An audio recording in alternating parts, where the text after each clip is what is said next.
Hey everybody, and welcome back to H4G's Gaiden, tentative title. There are two new alpha-ish builds of the unreleased, but soon to be released, waiting for 20 plus years, Star Fox 2. We're finally getting the damn game on the SNES Mini, the SNES Classic, and lo and behold, like 2 days ago, two new builds of the development version of the game came out. How cool is that? So before we chat on this, you're probably wondering, what the hell is up with this whole H4G's Gaiden thing? Basically, it's going to be a supplementary show, more so news-based, because with our current production schedule, you know, it takes very long to schedule things, takes a month to produce it and edit it and all those things, and we generally avoid gaming news because I just can't do it quick enough. It's just impossible. Unless we do a format like this, where it's purely audio with some related video over top of it. So basically, it's not going to replace what we normally do, but it's just going to allow me to produce more content for you guys. And I would also like to know what you all think of the name. I had mentioned this on Facebook, and I'd mentioned that it's going to be kind of like a podcast style in that you won't necessarily, see our faces. And a lot of people kind of clung on to Hardcast and Hard for Podcast and that kind of stuff, which I do like, and obviously it's true to form. Who's not hard for a podcast, obviously. But point being is that it is not a podcast, and it's not going to be on iTunes or wherever the hell you find podcasts. I don't even know, honestly. Maybe someone could help me with that too. So I don't want people to be deceived, but let me know which name of those or of your own creation that you like the best. So let's get into it. Star Fox 2. You might remember we reviewed this game years ago on H4G. For reference, what we were reviewing was the final beta, or often referred to as the so-called final beta, because in reality, there's no proof that it was the final beta. It was just a version of the game that you could play start to finish, little to no bugs that I'm aware of anyways. It was functional, it seemed complete, but we don't really know, obviously, until we play the game in its entirety on Friday. And by we, I mean those people that can actually get an SNES Classic. So like 5 of us who actually play the game will be able to see the differences. I mentioned the final beta. Now there was another version that's been out for years known as the early alpha. And the early alpha, as you would imagine, is super bare bones, buggy, all that stuff. Now, these new builds are actually in between the final beta and the early alpha, with one build dating to May 6th, 1994, and another one like a week later, May 13th, 1994.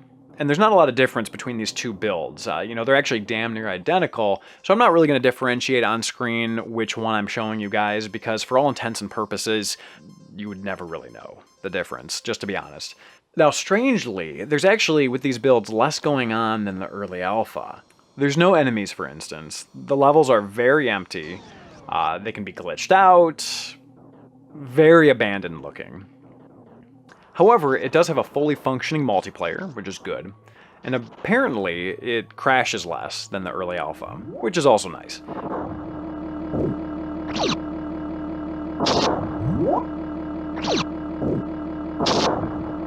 So if you take a look at this here, if you go out of bounds, you actually have a timer to go back, but if you run out of time, the timer just resets itself. So it's kind of like one of those things where the developers were like, okay, I think we need a timer here, let's go ahead and put it there, but let's go work on some other more important things instead, right? So it's like, let's get back to that. Let's get back to that later.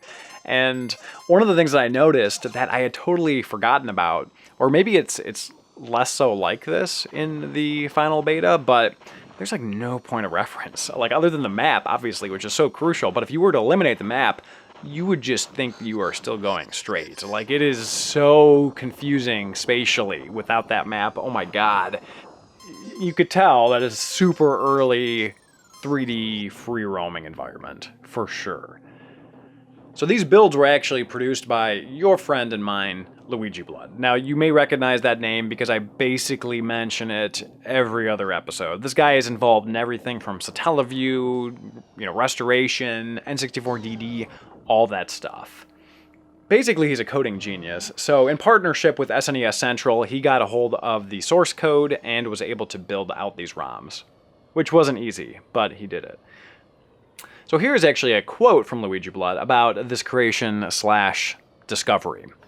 So there was an early ROM build from a long time ago from the source code, already built, and we had source codes for 2 other builds from a month after this one. We had one of the tools to build those, but not the other, which I had to rewrite from scratch, which wasn't easy. It's funny how we know a lot of Star Fox 2's development through alpha builds, Dylan Cuthbert's interviews, also the more recent interview from Nintendo, and then of course the manual that includes old design documents. It's possible it's the Nintendo game that's the most documented development-wise. And I wouldn't say it's the most important thing, but it kind of shows how experimental this was, such as the multiplayer and the map system that wasn't fully fleshed out. And then when the real final Star Fox 2 comes out, you'll really notice how the polishing makes the game different, even for those who don't notice it's actually different from the leaked near-final beta ROM. And that's the end of the quote there, meaning that there's going to be a lot of differences between the final beta ROM and this one, the one that's actually going to be officially released. And some of those differences may be more minute, but they're going to be everywhere and sort of sprinkled throughout. And again, this was all in partnership with SNES Central. If you haven't already, definitely check their website out. It's very thorough, very interesting website, very much focused on this sort of content as well. And they are actually hosting the new builds of Star Fox 2. So if this is something that you want to explore yourself, I would recommend visiting the website. I will put some links in the description below. And aside from that, I really appreciate everybody watching. Again, let me know what you think of the name. If you like this sort of content, let me know in the comments below. I would love to hear from you. And aside from that, we will see you guys next time. Thank you again for watching. If you enjoyed this video, feel free to give it a like and a share, and we will see you guys next time.